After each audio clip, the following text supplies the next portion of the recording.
shows, but I never was the stagehand at the same time. So anyway, I want to introduce this next guy.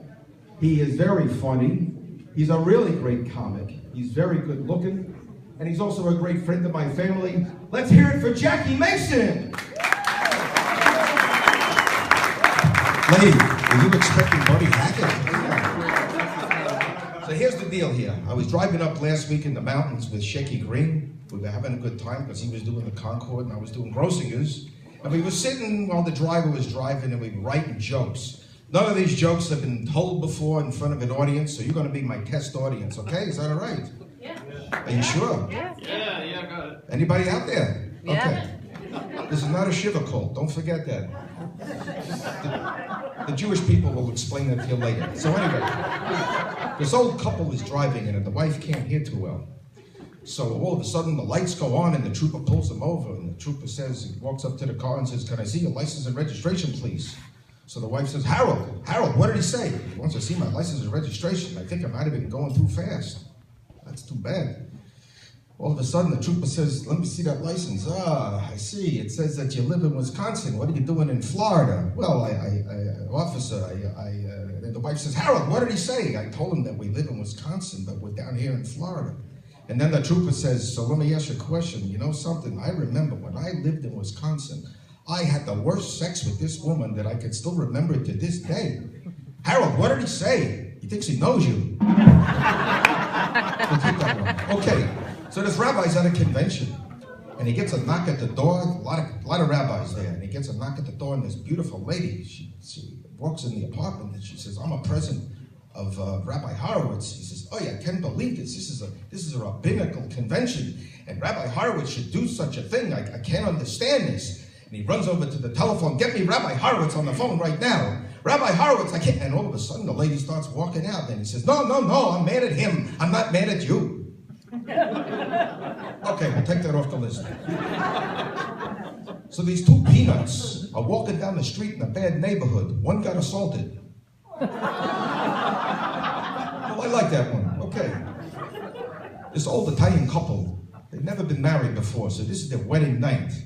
The old man takes his shoes off, and the wife looks down and is looking at his toes, and they're all messed up, and she says, "Giuseppe, what happened to your toes?" He says, "When I was a little boy, I had a problem. I had this disease, and they called it toesels." So now he drops his pants, and now you see his knees are messed up. She says, "Giuseppe, what happened to your knees?" "Well, I was in the war. This bomb went off. It's a good thing I'm alive, but they put my knees together, and that's the best they could do. They called it measles." And she says, "Let me ask you a question. You didn't have smallpox as a kid, did you?" We're going to keep that one. So this Irish girl comes home from college and she says to her mom, "Mom, I brought home a case of VD." She says, "Put it in the basement. Your dad will drink anything." You'll get that in the car when you're driving home, trust me. Why can't Jews stay in jails? They eat locks. Do that again. I like that. This old guy talks to his doctor and he says, "Doctor, I got a problem." "What kind of problem?" "Well, you know what? Every morning at 7 o'clock religiously, I take a pee like a horse. Then at 8 o'clock, I take a dump." The doctor says, "So what's the problem?" "I don't get out of bed till 9 o'clock, doctor." We're going to keep that one. So my girlfriend said to me last week, "Jackie, do me a favor, kiss me where it smells." So I took it to New Jersey.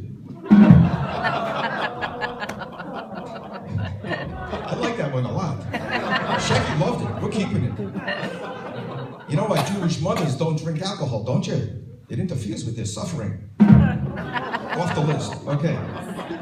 Lady gets a phone call from her best friend, and friend Cecilia, "I got to tell you something. I think your husband is fooling around on the side." So that night, the husband comes home and she confronts the husband. "Are you really fooling around on the side, Sam? I can't understand it. We've been married for 25 years. He says, "It's true, and I'm going to tell you why. For 25 years, we would make love. You wouldn't make a sound. You wouldn't say anything. You wouldn't moan, nothing." She says, "I'm so sorry. Don't worry. Tonight, you're going to get the best, whatever you want." So that night, he's doing it. "Should I start moaning now?" No, wait. He's going. "Should I start moaning?" "Yeah, do it now." "Hey, did I have a day today you should only know from?"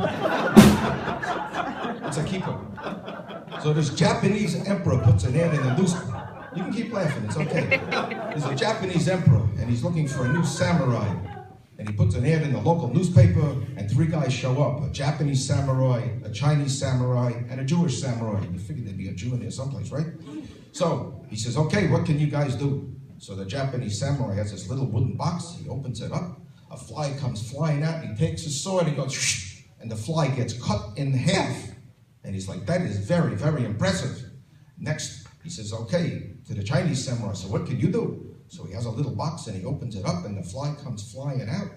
And all of a sudden, he goes, and the wings come off, and the fly falls to the ground. And the emperor says, that is the most amazing thing I've ever seen. He says to the Jewish samurai, so what can you do? So he has a little box, he opens it up, the fly comes out. And the emperor says, I don't understand anything. He cuts one in half, he takes the wings off. What did you do? Me, I circumcised them. What do you think? We'll keep that one. You like him so far? Should I keep going? Okay, I'm going. I'm not going. It's not in the cue cards yet. So this old Irish guy, he's sitting in a bar and he's looking over and he sees this beautiful woman. Says to the bartender, do me a favor, buy her a drink. Okay, buy her a drink. Sorry, let me start that all over. This old guy wants to buy this girl at the end of the bar a drink. What do we got? Cattle walking around. So I'm going to start all over for the 3rd time. I can do that. You know why? Because I'm Jackie Mason. It's allowed. Okay, so this guy's at the end of the bar and he sees this beautiful woman and he says, listen, I want to buy that lady a drink. And the bartender says, no, I don't think you should do that. The bartender says, really, you shouldn't do that. Listen, I want to buy the lady a drink, okay? All right, I'm going to tell you right now, you shouldn't buy her a drink. How come? Because she's a lesbian. I don't care what religion she is. I just want to buy her a drink. You understand? So she has the drink, and a couple minutes later, she walks over to the guy. She says, listen, I need to tell you something. I'm a lesbian. He says, I don't care what religion you are, lady. I just wanted to buy you a drink. She said, listen, let me try to explain this to you. You see that beautiful blonde in the corner over there? If I could have her in my apartment for one night, we'd have a night of sex that would be unbelievable. You see that redhead over there? Yeah. Well, you know what? If I could have her in my apartment, let me tell you, we would have a night that's truly unforgettable. And then he starts crying. He's crying, and she says to him, so what's the problem? I think I'm a lesbian too. This lady is in a coma, deep coma. She had a bad heart attack. Like me right now. Lady's in a coma, and all of a sudden, the light comes down and it starts shining. And she says, oh, this is going to be it. And God shows up. And she says, God, do I have any more time? And he looks in his book and says, you've got 30 years, lady. You're good to go. 2 days later, she wakes up from her coma. And she's like, this is fantastic. I know I got 30 years. I'm going to celebrate. What does she do? She has a nose job. She has a face job. She has a this lift and a that lift and a push here and a push there and new blonde hair. She looks gorgeous. She's ready to go to the hospital. She's walking out the door. Bam! She gets hit by a truck. And now she's up at the pearly gates. And she says, I don't understand this. She sees God in the corner and walks over. God, what happened? You told me I had 30 years to go. And he looks up and he says, you know, I can hardly recognize you. It's off the list. This old man, he's reading his marriage license, and he's reading it, and his wife says, Sam, what are you looking for? You're reading this thing all day. I'm trying to read the fine print. I thought there might be an expiration date. What did this turn into a library? So this guy is at a swimming pool, and he's looking across, and he sees this other guy. He's getting all the chicks all day long. He says, I don't know. I'm a good-looking guy. I got nobody. So he walks over at the end of the day, and he says, mister, let me ask you a question. How come you get all the broads and I get nothing? He says, you know, I feel sorry for you, so I'm going to give you my tip. I take a potato, a big potato, and I put it in my bathing suit. They think I'm humble like an elephant. I'm going to try that tomorrow.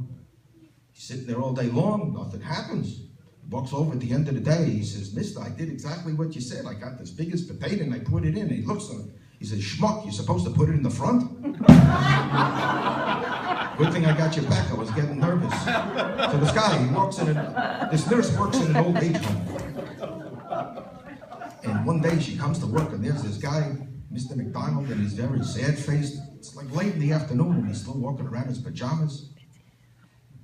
And she walks over and says, Mr. McDonald, what's the problem? You look so sad. He says, you know, I had a problem last night. My penis died. Oh, okay. She walks away because they know that they're all a little cuckoo. Next day she comes back to work and there he is, exposed from the waist down, and she walks over and says, Mr. McDonald, let me ask you a question. Do you realize you're exposing yourself and you can't do that here? He says, remember I told you the other night when my penis died? Yeah, I heard that. Today is the viewing.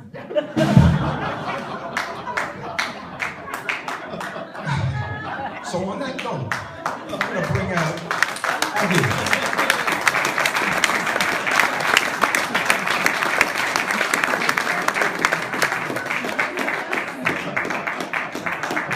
these two little kids. They got their own TV show.